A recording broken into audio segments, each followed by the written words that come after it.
I'd like to first of all say good evening, everyone, and thank you for joining us in this timely conversation with Ambassador Jawad. And before we begin, let me just briefly introduce the Conservative Friends of Afghanistan for those that are new to us. The organization was established with the support of conservative British parliamentarians to highlight some of the challenges that British Afghan communities in the UK face, but also celebrate their achievements, and more specifically, be able to give them a voice and a route into British politics. And in terms of our foreign policy angle, we advocate and work to ensure that Afghanistan's case is fairly heard in Parliament, and that the continuous and endless war is something that is not lost in Britain or around the world, and people continue to hear what's going on the ground. So it's an honor for me to introduce Ambassador Jawad. I won't go through his entire background, which is a wealth of experience, but I will mention that, as many of you know, he has served as the Ambassador of Afghanistan to the UK and Ireland. He has previously served as the Chief of Staff to the President of Afghanistan, and also Afghanistan's Ambassador to the United States, Mexico, Brazil, Colombia, and Argentina. He's also served as a diplomat in residence at Johns Hopkins University and senior fellow at Harvard University's Future of Diplomacy project at the John F. Kennedy School of Government. He was one of the significant ambassadors who re-established the Embassy of Afghanistan in Washington, and developed it into one of the most responsive, successful missions. He's got a wealth of experience in diplomacy and politics, which hopefully we'll be able to hear from in today's discussion. It's a great pleasure to have you with us today. And before we go on to answer questions and to get really dive into some really hot and interesting topics, I'll now hand over to you for a brief opening remark, and the floor is yours.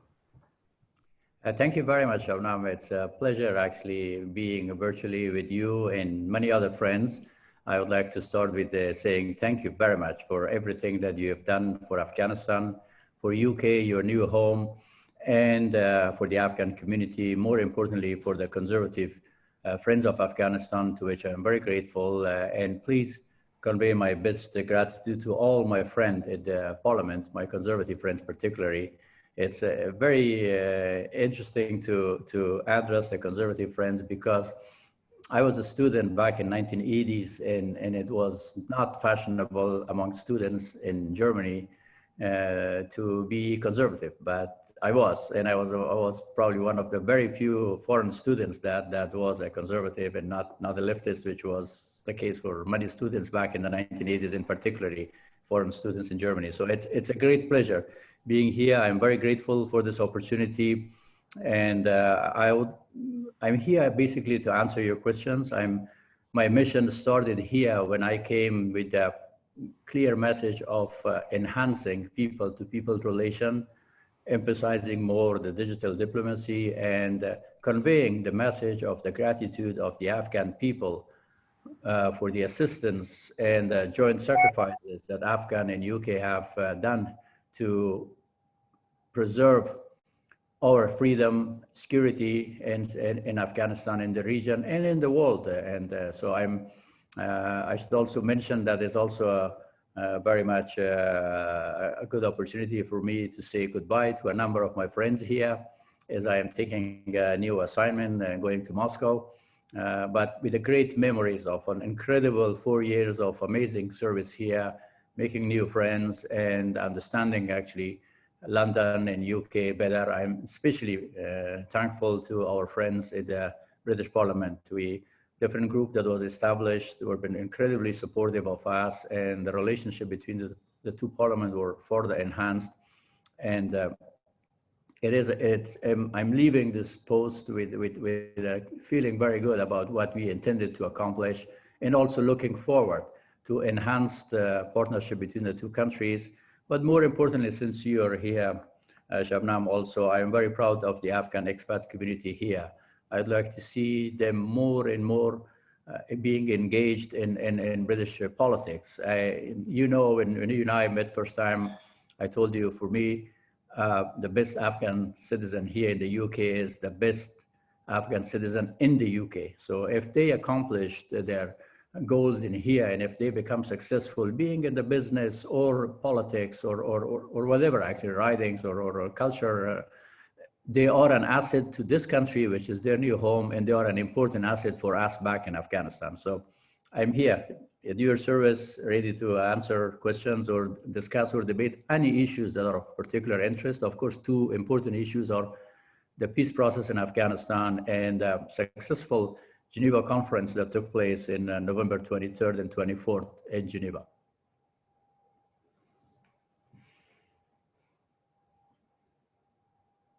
I think your mic is off. That tends to happen a lot. I haven't got used to using Zoom even yet, so that's going to take some adjusting.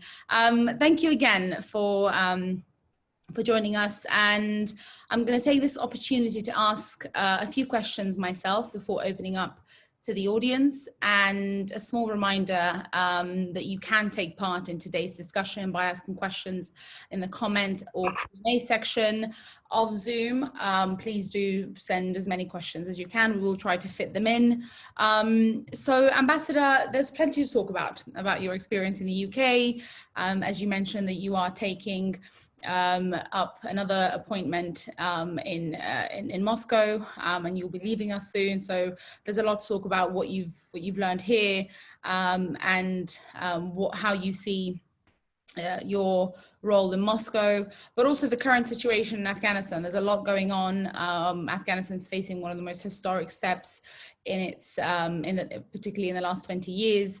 But particularly, I want to begin by first congratulating you on receiving the Diplomat of the Year award last year, which we have heard you received for your efforts in developing Afghan and relations with the UK, Afghanistan's relations.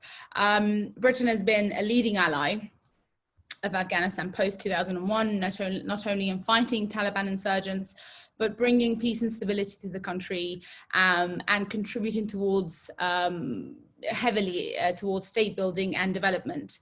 Can you tell us a little bit more about where you think UK-Afghanistan relationship is going at this troubled yet historic moment? Well, the partnership between the two countries are solid and strong, and it's based on the mutual interest of the two countries, which coincide both in terms of fighting terrorism, insecurity in Afghanistan, and subsequently in the region and in the UK, but also helping Afghanistan build its human capital, build the institutions especially for the government to deliver the services more effectively. And we are very grateful for UK on really investing heavily on building those capacities. We have one of the best military academies in Afghanistan that is modeled after Sandhurst, and it's producing some of the important military leaders, as well as actually through many other scholarship opportunities, cultural exchanges, and other. Afghans are learning more and more from the expertise available here. And the UK has been also one of the leading contributor in building Afghanistan, and particularly in the Geneva conference. From the pledges that were announced, UK is almost the second country with close to $828 million pledges for the upcoming 5 years, for which we are very grateful. But also the degree of cooperation between Afghan institutions, between both in terms of civilian, military, and others are very close.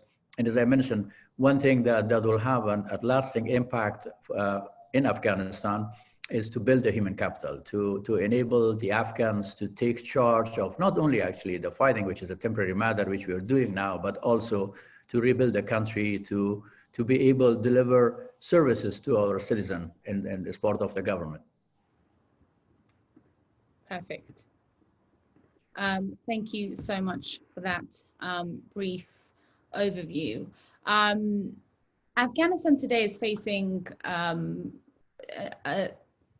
well, it's not even, you're not able, it's very difficult to even explain what it's facing, from security to levels of poverty, to the impact of COVID, to peace talks. I mean, really, it's a wealth of issues that we can try to touch on some of the areas in our conversation today. So if we dive right in with some of the sort of more geopolitical and security questions for Afghanistan, there's obviously an enormous amount we can get through. A recent review of the US Taliban agreement, which is the basis for withdrawing combat troops, shows that several important conditions have not yet been met.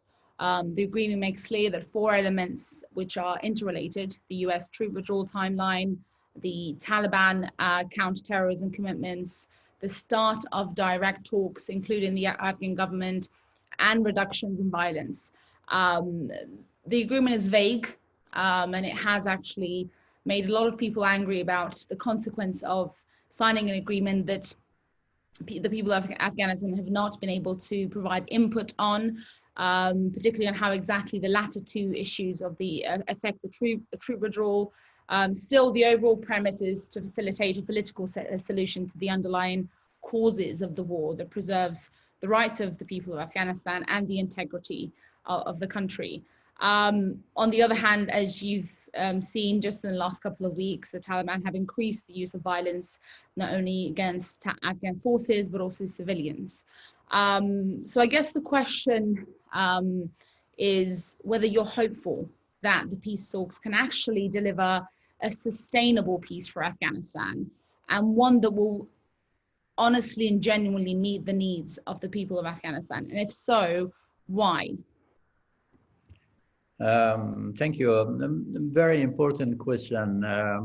Yes, I am very much hopeful for the success of the peace process in Afghanistan. And the reason being is that Afghans from all walks of life, including some fighters of the Taliban, are tired of the bloodshed. So there is a strong national consensus on ending the bloodshed and building actually a peace in Afghanistan that is lasting.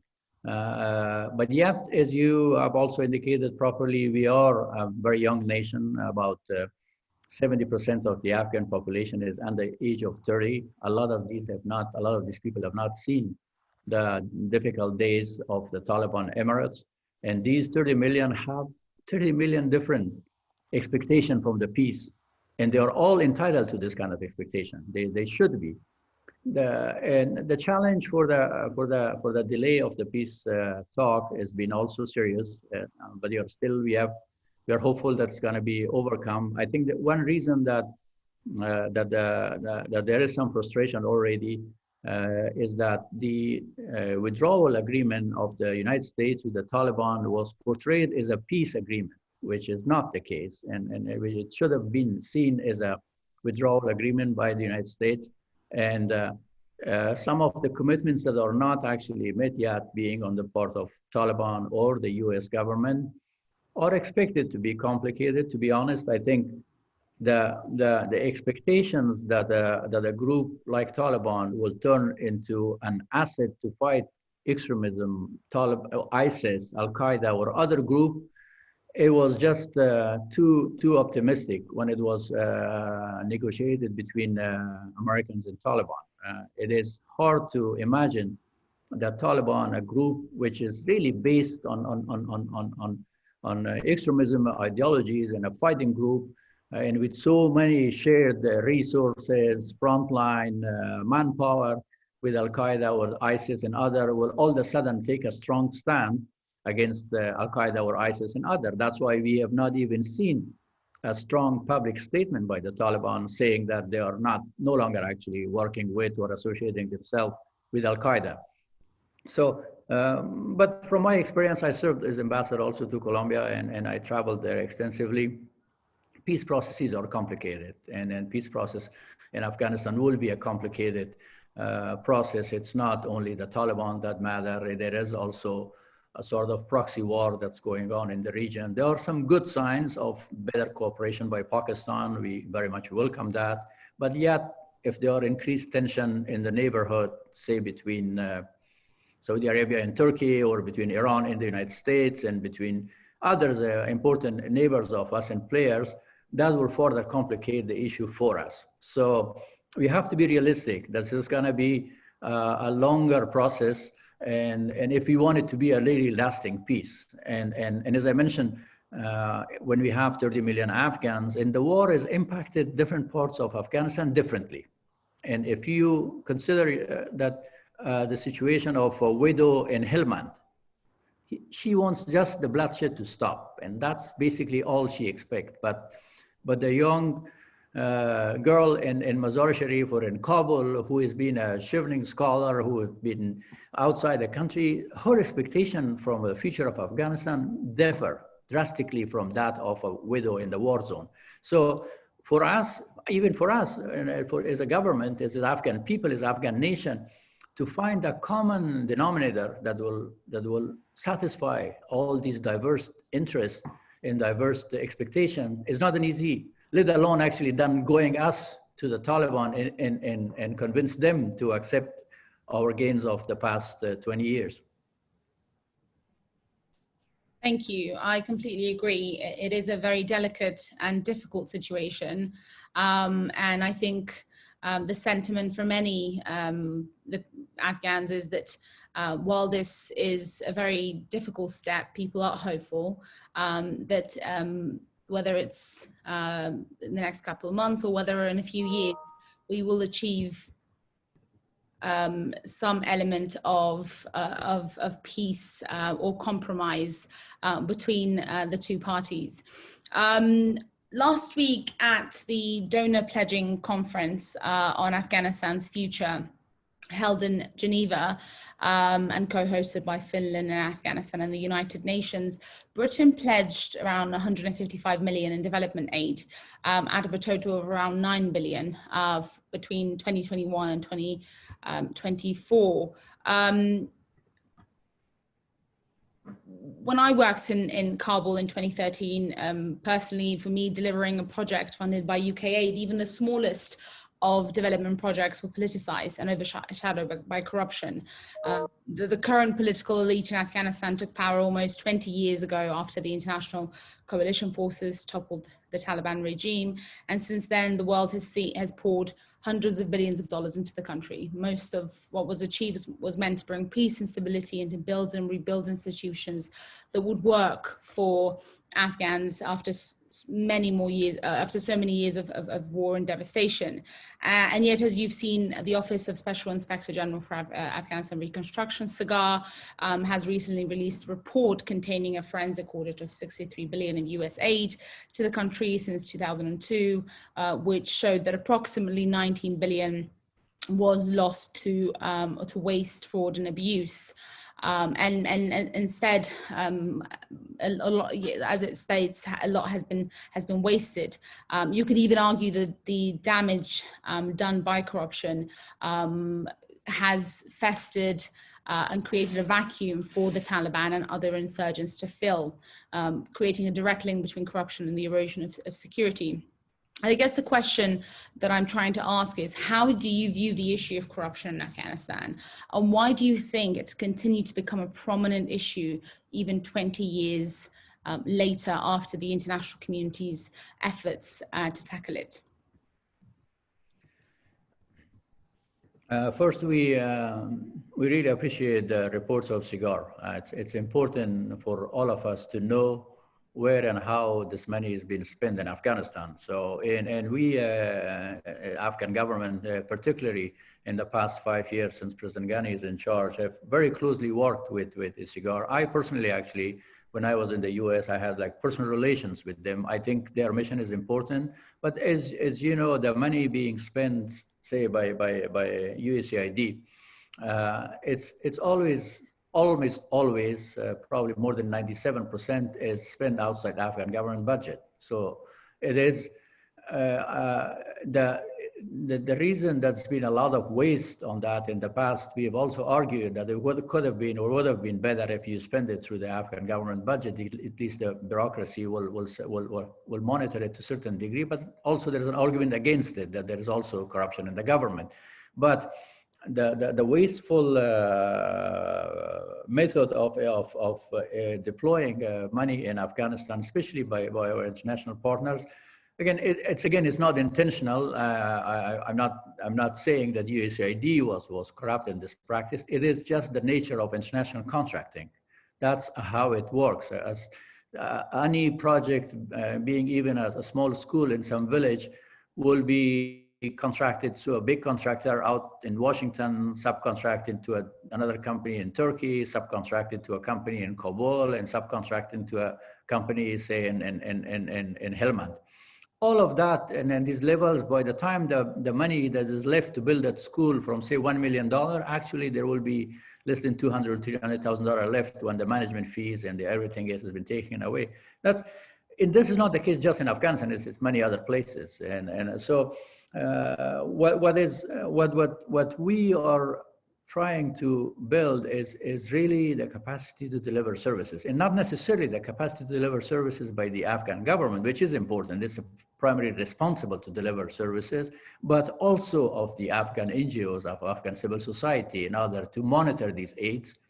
And again, if there is a wasteful practice of implementing a project in Afghanistan or in Chad or in Zambia or in Costa Rica or anywhere, the best way to prevent these is to enable the civil society, the organizations that are professionally trained to monitor, report. And so we've been doing that, and we are not actually just emphasizing that everything should be done by the government, because we understand, and on many occasions, including during the Geneva conference, our president, our Minister of Foreign Affairs, Minister of Finance, they recognized the challenge of corruption and improving the mechanism to deliver services. So part of it is, to be honest, the wasteful practice that took place was the limited human capital that existed in Afghanistan. We relied heavily on foreign consultants, even on foreign companies, to do smallest thing in a small village, which they were not familiar. They didn't know the community, they didn't know the security environment, and they all turned out to be more expensive. Now things are changing. Now the resources are far less than it was originally, and also the capacity is in the technical capacity of the Afghan companies in the private sector, but also the capacity of the Afghan civil society, the monitoring organization that exists now in Kabul. It's improving, and that's why we favor, and we would like to see better monitoring mechanism. And in most of the aid, as you know, now delivered to Afghanistan, are all conditional for the Afghan government to meet some benchmark. So I think, and that's why here the role of the UK is also critical. It's not only that UK could help, say, set up a new mechanism for improving banking or a banking law. No, it's teach people or train people how to manage their bank, how to authorize a loan, and simple things like that. And there is improvement in that regard. Thank you, Ambassador. And sort of bringing the conversation a little more closer to home in the UK, we've sort of highlighted the prominent issues in Afghanistan. And as you are well aware from your time served here, British Afghans are very passionate about issues that Afghanistan faces. A lot of them campaign, lobby, advocate, raise awareness through different means, whether it's through the media or through universities or sort of civil society, charity organizations.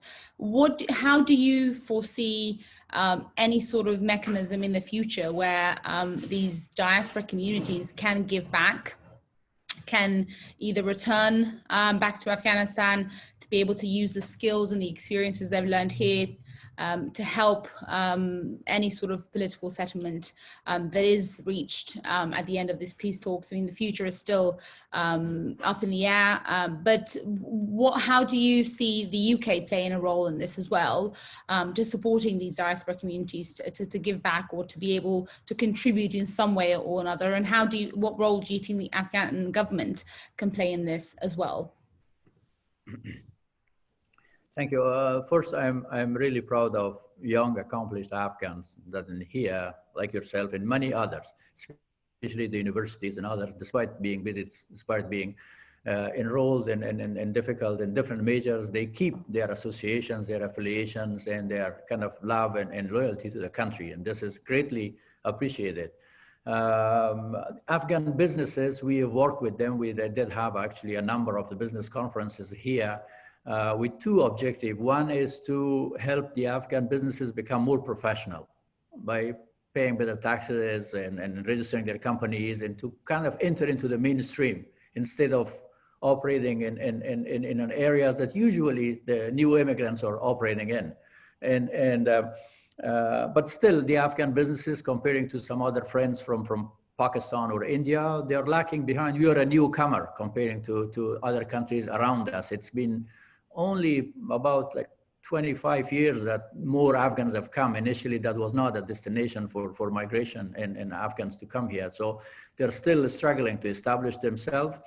I really have been encouraging the Afghan diaspora here to also get involved more into the British politics. And I would love to see, and I wish would have been the case, an Afghan in the British Parliament, an Afghan, British Afghan, British of Afghan origin. That is so for them, it's not only to wish and to see what they can do in terms of a small charity in Afghanistan, which is appreciated, it's needed, it's good that they're doing that, but they have to focus also to be more successful in business, in politics, in here. And then naturally they will become an important asset for us back then. And if they could contribute some of their time to assist in projects of capacity building. We've been working actually with Afghan lawyers and a different group of other, and they've been helping a lot. Afghan doctors have played an important role in the COVID, actually helping us a lot. And we put them in touch with the Ministry of Health, and the ministry was very grateful. For instance, one of the important things that would have costed us a lot of money, probably millions of pounds, was the Afghan medical groups in here help us to come up with a guideline or a criteria for a medical association in Afghanistan, which could then, instead of the government, regulates all the issues that relates to the ethics and practice of medicine in Afghanistan. So there is room, and people are helping out. A good number of Afghans are also returning to Afghanistan, and especially in the past 5 years, that number have increased. Some of the Afghans going back from UK and Afghanistan occupied highest job of national security advisor, ministers, and other. So those are also very important. They connect these two countries better. But I would focus for the larger demand, basically, from a larger Afghan community who are already been established in here, to also try to establish stronger presence, both in the business communities, in the political communities, in the civil society and other, and then help through these bigger cluster of organization, Afghanistan, instead of, it's as much as it's good to be individually involved in of assistance. Thank you, Ambassador. And that actually leads really well into the next question that I had. As you're aware, the British Afghan diaspora is particularly new in the UK, as you mentioned, 15, 20 years ago, of settlement, of arrival in the UK compared to some other European countries like Germany or the United States. And it has become an issue that integration has not worked as well as it should have. Compared to other minority ethnic groups and our neighbors, that's Pakistan, Iran, and India, Afghans are still struggling to find their way in Britain, understanding the system, understanding the education system, employment, getting into work, and particularly social and cultural issues. And religion plays a big role in this as well. From your experience of serving in the UK and directly working with different communities across not only London, but the wider sort of the country, what are some of the issues that you've picked up on? And what would you recommend in terms of solutions or ways to move forward? And of course, we all know that integration is a long process. It's not something that can be achieved overnight. It will take a while for the new generation to be able to pick up the way of life, the cultural practices, the political, social practices, and then be able to adopt that to become more successful. But what is it that you've seen that, you know, from your experiences that you could share with us, and how do you foresee other players or stakeholders, particularly the UK government as well, and their role in supporting British Afghan communities? Key for successful integration is education for young generation, but also professional businesses for the older generation that have come here with certain degree of experience and knowledge. And UK is very proud of the diversity that exists here. That's why London is such a beautiful, such a vibrant, such a lively city, because it does accommodate the diversity of cultures, of beliefs, of colors and everything. And but sometimes in other countries that I lived, like in Germany or in the US or other places that I lived or served, there is a stronger push by the government for people to start to adopt the new realities of the new life in the countries that they've chosen their home. I think the kind of excessive respect for diversity not necessarily work to the advantage of the newcomers and immigrants here, because they will be basically living in clusters, comfortable among themselves, but with less impact on the bigger society. So I have discussed this with my colleagues here in the UK that are in charge of different programs of some who fear actually radicalism and other. And I think there are certain easy ways and tools to accomplish that. I think one of them is really emphasizing on role of education. Fortunately, the Afghan women group are doing a great job on helping actually students and others who are struggling on Sunday schools and others, to not only actually help them with the homework and teaching, but also teach them the values that are important here. So a little bit more a stronger push for integration that also could include something that is probably inconvenient for the migrants that come here, which is really to encourage, even to push actually the new immigrants to move into the countryside, instead of being in big clusters, which is, again, it's comfortable for them because there is a shop that they know, there is an uncle that lives close by, and but instead of that, if they move into the smaller communities and suburbs, they integrate better, they go to better school. And I've seen this, to be honest, for instance, Afghans in Scotland are better integrated, more successful than Afghans in some big cities here. And so that's an example, because over there, they are in smaller community, they perform better and they integrate quickly. And again, once they've been living for a while, at least for the first 3 or 4 years actually in a smaller community, they always can come back because their labor will be needed in big cities like London or Birmingham. That's not a problem. But then they will come with better skills. They speak better English. Their kids have gone to better schools. So it is something that has to be approached in a systematic way here also in the UK to encourage the newcomers to be successful, because they do want to be successful. They do, as you have seen it, they work very hard. And again, they work long hours to establish actually small businesses, but then they didn't get the proper advice of registering their businesses and getting a loan from the bank and others. So they end up spending their own money, and the entire family is working in one undertaking. And in many cases they are successful, but it's just too much of a big risk to take. Instead, if they choose actually all the facilities that exist in here for small businesses and other, they will succeed even better and more and quicker. Thank you. That was definitely a very interesting insight. And from my own personal experience of working in sort of the front line with grassroots communities, the issue has prominently been that London can become quite comfortable, as it is a very diverse and cosmopolitan city.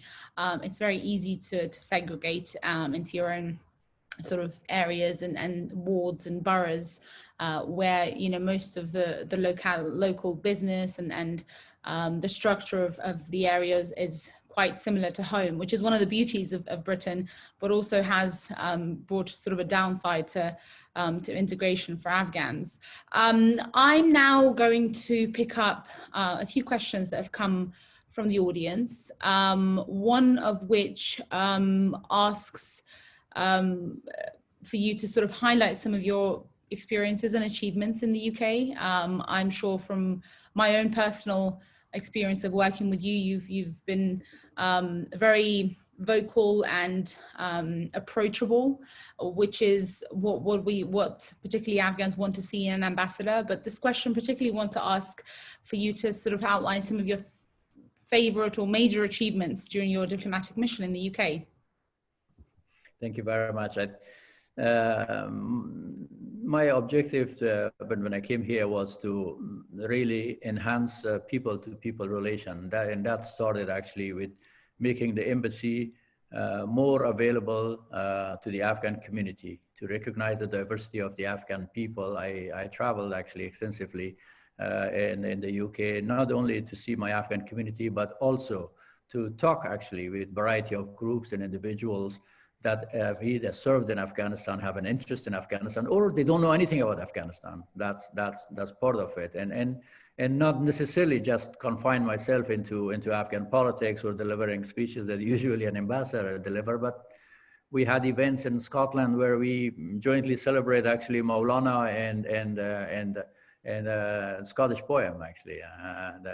So it's I think the important accomplishment, if there is any for us, is to really thinking of these kind of. I was very proud when I saw the Zora Orchestra, the All Afghan Girl Orchestra, perform in British Museum.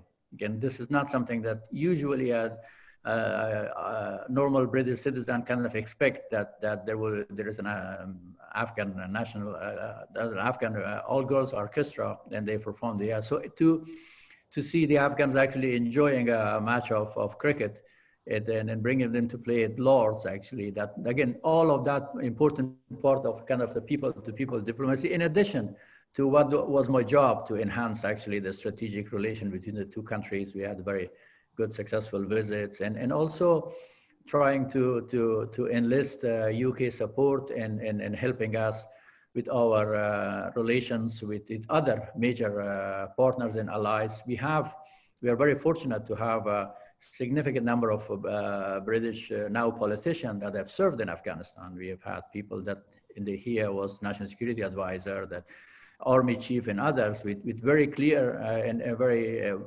clear commitment to the security of Afghanistan in the UK, but also a very good knowledge of the condition in Afghanistan. So to build on these kind of personal relations was important for me as ambassador. And a big part of our work was also the cultural outreach. So to facilitate an Afghan poet to go in and recite his poetry in a small pub somewhere that nobody had heard actually about poetry in Afghanistan. So these were small happy moments for me. Thank you. That's wonderful to hear. And the next question is relevant, but seems to also ask a little bit more about academia. Wondering if you could name a few things that you've done with Afghan students in the UK, and particularly with universities, reaching out to them and appreciating their academic achievements, listening to their hopes and dreams in the UK, and what your experience has been of your sort of direct outreach with students, British Afghan students in the UK. Yes, one of our major focus here was to engage the academia in an academic institution because of my personal interest and my background. So we established a close working relation with a number of the universities, both here in London and around London, but also outside London, and we set up actually a very comprehensive internship program for both Afghans and international students to come and do an internship in Afghanistan. Once again, to see what we are doing. And it was a very successful example. I have actually interns, for my former interns, that are leading some of the bigger programs for the UN and other, and in Africa, and some have gone to Afghanistan, worked there, some have joined actually the embassy to work for us. And we have had, as I mentioned, interns, which was something out of the box. We have had interns from Peru, from Hong Kong, from places that usually people do not get a chance to see firsthand Afghanistan or experience Afghanistan. But most importantly, with the universities, what we did, we enlisted the expertise of these universities to form actually affiliations in relation with some of the better universities in Afghanistan, Kabul University, American University of Afghanistan, and other, through online classes, through exchange of academia, securing scholarship opportunities for Afghan students in areas that we don't have much of expertise, especially areas such as peace building, peacemaking, and bringing actually Afghan students through scholarship or simply through a waiver programs that they will come in here, they pay their expenses, but then their tuition will be waived by some of the very good universities. And also many online scholarship for Afghan students over there. So these building actually also a better circle of connection and kind of mutual support for Afghan students who have graduated from the UK, both from the military institution, because it's very important for them to keep in touch and help each other and promote each other, but also students who have graduated from through different UK-sponsored scholarship opportunity, or privately, the one that we helped actually worked out, and also making sure that Afghan students know that it's not that difficult to enroll into a university in the UK, and we help them to, and some of them even had the resources. We just helped them, connect them with the proper programs in some university, and then it worked out, and then all of a sudden we hear that they are in second semester or so. So yeah, the university relation was very important for us. We worked also with the academia in different universities to enhance regional cooperation programs. I work with the Embassy of Uzbekistan, Turkmenistan, and other to kind of share our own point of views and expertise, and through programs, through conferences and presentations to enhance the regional connectivity in our parts of the world. Thank you. And sort of, this one sort of is sticking to the British Afghan diaspora in the UK topic. And as you're probably well aware from your direct work with Afghan communities in the UK, there has been a resemblance, and that sort of is one of the reasons is the fact that they're newly arrived, but a resemblance of the issues around sort of ethnicity, of religions, religious sects, of groups within Afghanistan, which has become an issue back home, but to some extent that's also been brought back to the UK as well. And from direct work with Afghans across the UK, they do seem to gather or sort of come together within those sort of capacities, and many do say, as this question sort of highlights, that some of the other problems around how to work together and support each other in Britain is bringing back those cultural, social, ethnic practices from Afghanistan, and then again adopting them in Britain. So why do you think this is still the case, and how do we ensure that we can develop a much more inclusive and open-minded and broader mentality when it comes to Afghans supporting each other and working together? Well, we all should be very proud that we are diverse. That's an asset in Afghanistan. The fact that we look differently, we speak sometimes different languages, and we have different priorities for our personal life. This is the source of pride. This is what makes actually London so beautiful. What makes London so vibrant, so interesting, so productive, is that it accommodates this diversity in a positive way. We have to find ways to celebrate our diversity in a way that will not be a zero-sum game, that if I celebrate actually my uniqueness, that will be in the cost of someone else not being so unique. So this is, and I think London provide a good example of working together, living together, and celebrating diversity, and being proud of the fact that it's natural. It's very normal for us to have actually different opinions, even political opinions, and other about our future, what we want to accomplish in our life, or in the UK, or in Afghanistan. And as we move forward with education and professional institutions that I keep emphasizing, being it in the business or civic societies or other, as we move forward on that, there will be less need for us to kind of go back and shield, make a shield out of our religion or regional identities, that, well, I'm from South or somebody's from the North, and then no, it's just a coincidence of geography that someone is born in the North and someone is born in the South. None of them is better or worse than the other. And Afghanistan, and that's why when we talk about the peace process, that's also a key issue, that the approach that we have in the peace process is that we are diverse, and that's an asset for us. And we have to accommodate this diversity in a political system that allow people to choose. But as you know, the system that the Taliban are proposing is based on one solution for everything, and based on submission of everyone to the will of one person, the Amir or Khalifa or whatever. You name it. That's why the peace process in Afghanistan is taking longer, because the fundamental difference between kind of us, the Afghan people or the Afghan government, and the other side is that we want to have a solution which is based on accommodating most of the people, if not everyone.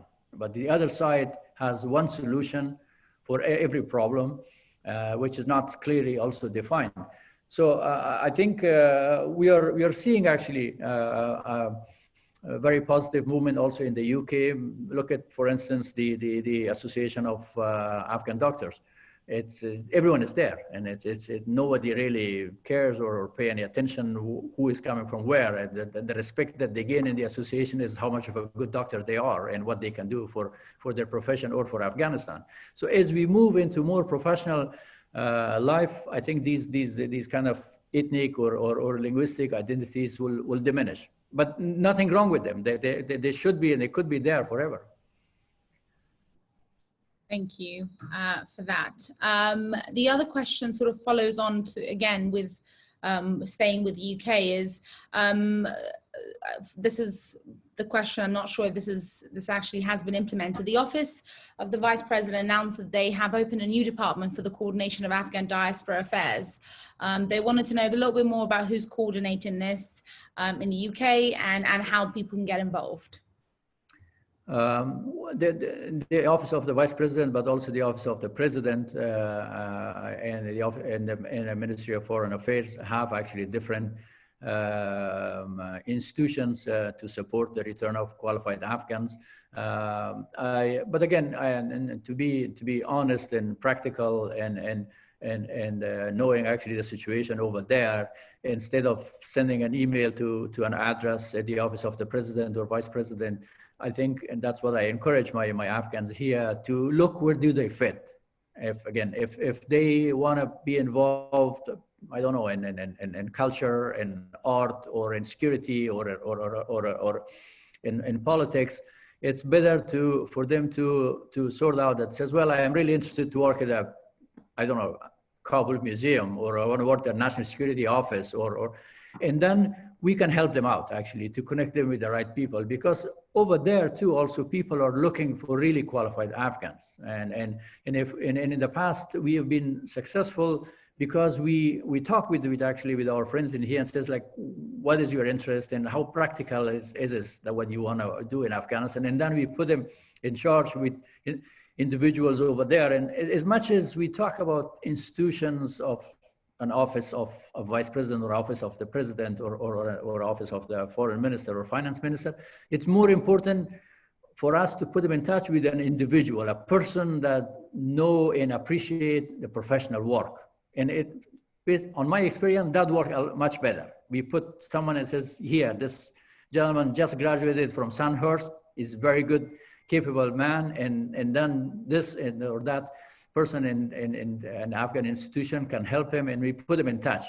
So I think it's better for those Afghans that are listening to or interested to do a little bit of their homework and then figure out where do they fit based on their expertise and interest, and then get in touch with us. And then we put them actually with the right officials back in Kabul that understand the value of professional expertise and appreciate that, and then they can work it out much better. Otherwise, if it is just a blanket request, they can always send it to us at the embassy, and then we will forward it to the organization there. But this is a longer way. Thank you.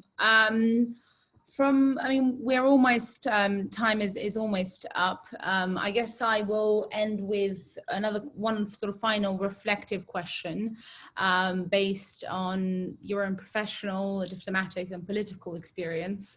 Where you see the future of Afghanistan, whether it's with a political settlement or without, how do you foresee particularly British relationship with Afghanistan now that it's, post 2014 troop withdrawal, now that military relationship somewhat has ended and will probably end with NATO troop withdrawal the next year or so completely.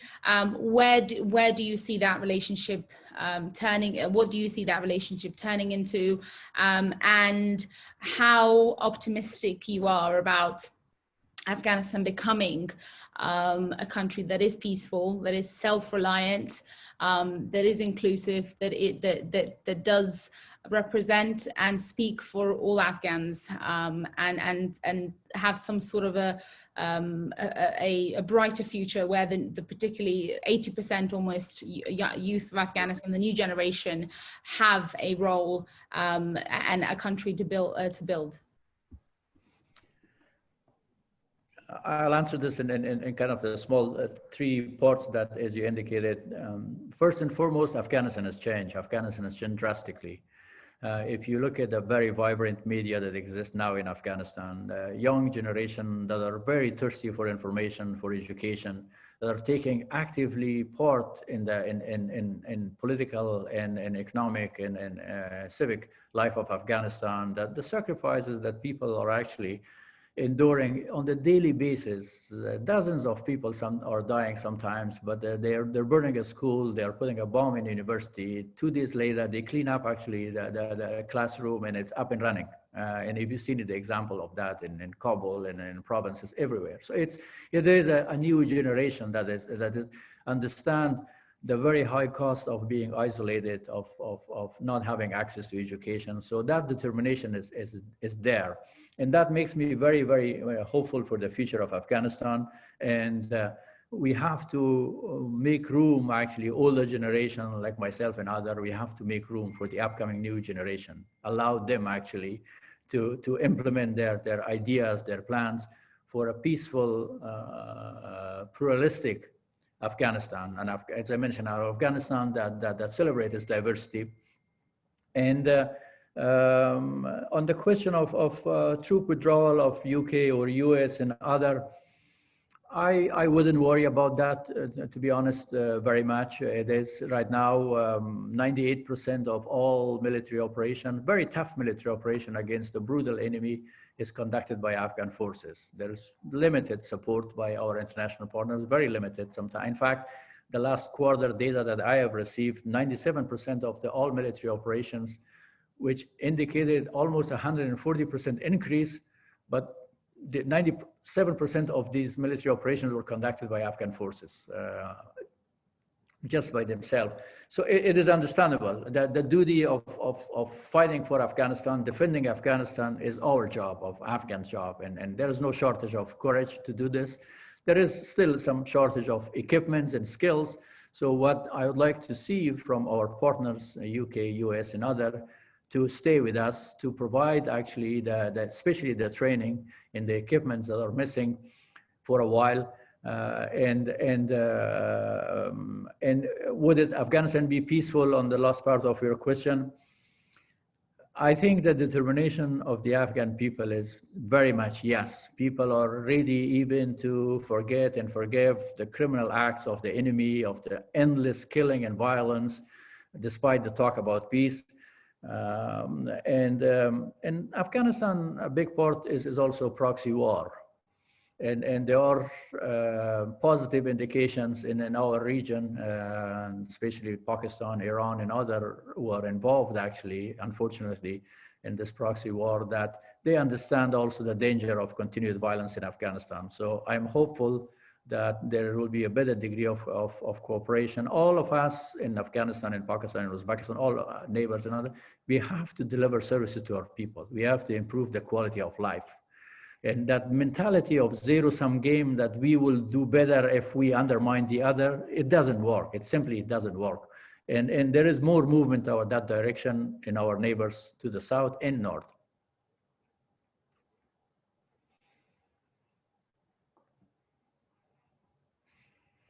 I think your mic is off again. There we go. Apologies for that. Yes, that was a very optimistic overview, and I do hope and pray that that does become a reality. I guess I will sort of end this conversation, a delightful conversation, and thank you again for your time, with us asking you for any final remarks that you might have. You are leaving us very soon. Far too little time spent in the UK, in my opinion. We would have loved to have had you here for much longer. But any final remarks you have, any words of wisdom to both British Afghans, but also the UK? First and foremost, I'm very grateful to the Afghan community here. We have had such a great time actually being here, serving here, from the events in our National Day to some soccer games actually with the community somewhere in the middle of nowhere. We had an incredible amount of support, and especially I should mention also the Afghan diaspora, the cultural figures in poetry and writing and other. We had a monthly cultural event at the embassy before COVID, and we were just learning so much about each other in Afghans living here, about Afghan culture. So a deep and sincere degree of gratitude of myself and my wife for the Afghan community, for supporting us, for welcoming us. And if we accomplished anything, if that was basically through their advice, through their guidance and support. And despite actually the fact that UK was very busy with Brexit and then COVID and other, we have established a very good relation, not only with FCO or MOD, but also many British politicians and army officials and others that have served in Afghanistan. They were very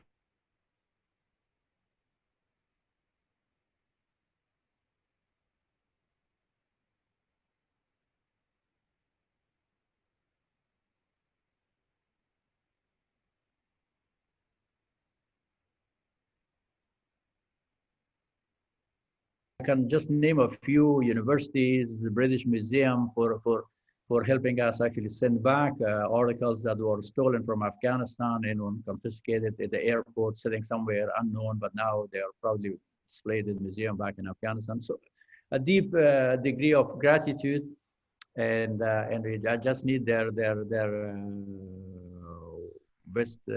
wishes for me to continue the work that we started in here. And I really encourage one to work with our upcoming ambassador, a very capable ambassador, a very experienced man who was our foreign minister and other, to continue the work that we started and get and finish the run that we have jointly started. Thank you so much, Ambassador Jawad.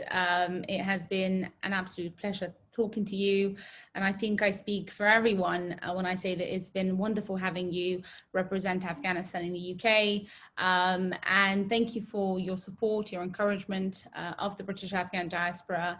You've been very welcoming, and you've made many Afghans feel a lot more at home here, with your support and friendly approach. And so we do wish you and your family all the best in the next steps of your diplomatic and political journey in Moscow. I hope it isn't too cold there. And I hope sincerely to see you back in the UK soon. I will pass your regards to our Conservative patrons of the Conservative Friends of Afghanistan. And again, thank you so much for your time. I think that's all the questions we have for today.